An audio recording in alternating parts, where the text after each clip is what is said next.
د نورې دنیا خلک طالبانو دومره منظم وي، مثلا د پرمختللي اسلامي دنیا مسلمانان د حج ته چې راکته کېږي یوه جپه باندې راکته سي، مثلا ټولې ښځې وي و تعلیمي ښځې وي، ټولو د خپل وطن یا بیرغ یا په خپل وطن کې یو خاصه لوګو یې په دې سر باندې ټیکري وراچولي وي، نو هغه چې راکته سي ورکېږي نه یو له بل نه، او روان هم کوټه وي، څوک یې قطع کولی هم نه سي. څنګه چې طواف ته راکته سي بس ټول یو هغه باندې وي، یا سور رنګ وي یا زیړ رنګ وي، لیکل ورباندې سوي نه ورکېږي طالبانو نه ورکېدلی سي، بس ټول یو هغه باندې وي. هماغه یو معلم لري په ښځو کې، یا معلم لري یا په سړیو کې یو معلم لري، هغه څه ورته وایي دوی هماغه وایي. مونږ تاسې خو طالبانو الله دې مونږ په حال باندې رحم وکړي، ټوله وجه طالبانو د لا علمۍ وجه ده، الله دې مونږ په علم باندې مزین وګرځوي.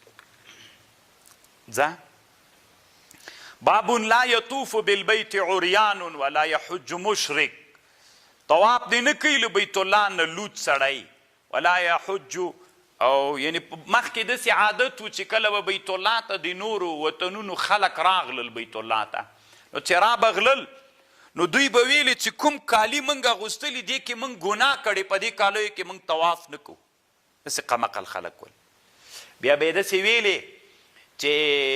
که دلته به په د قریشو ته به دوی حمس ویلې، حمسیان به یې ورته ویلې، نو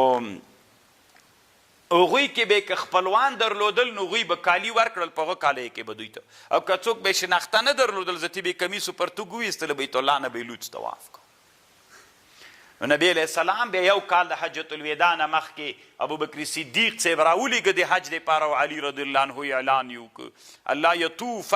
بالبیت عریان ولا یحج بعد العام مشرک، پس له دې کاله به مشرکین زتیر بیت الله حج ته نه راځي. الله طالبانو ټوله خطه د جزیرة العرب په اسلام باندې وګرځوله. سړی ډېر خوابدی سي طالبانو، څومره ښه ورځ وله چې نبی علیه السلام د دې اعلان وکړه الله یطوف بعد العام مشرک، که نه د اسلام خطه طالبانو ټول هند ته ورسېدله. طالبانو له کابل نه تر دهلي پورې د اسلام واکمني وله، په دهلي باندې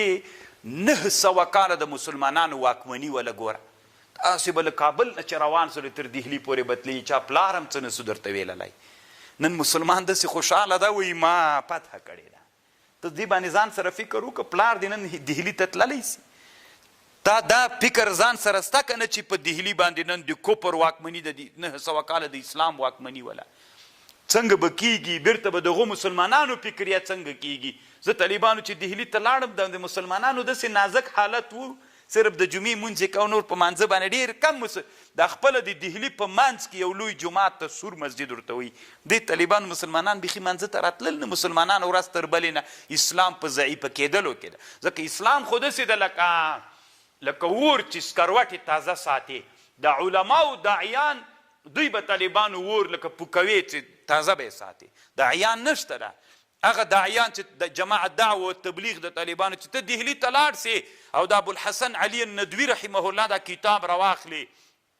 چې جماعت دعوه او تبلیغ باندې جوړ کړی، ته به پوه سي چې دلته فرض د دعوت. دا خو داعیان نسته، د ورځ تر بلې نه اسلام په یوه لویه جامعه ده چې هغه جامعه دارالعلوم دیوبند، هغه هم د دنیا د 100,000 بندیزونو لاندې ده، او مسلمانان دلته چې کومو وطنونو کې مسلمانان تر واک لاندې دي، په دې باندې جنجال د ولا کې تا پلار سقاط رانه ثابت کی، او بل ورته وایي ولا کې د تا پلار رانه په دې باندې مسلمان دې باندې چې موږ خپلو هغه له لاسه وتلو سیمو باندې څه ابتکار وکړو، مسلمانان څنګه به په ښو ودرو. ملا درته چېرته فکر ده، اوس خو یې بس پسې ډېر فکر سوی چې ته ودرېږه کوم ډېر پرمختللی بس دغه جي ته زه ورسم.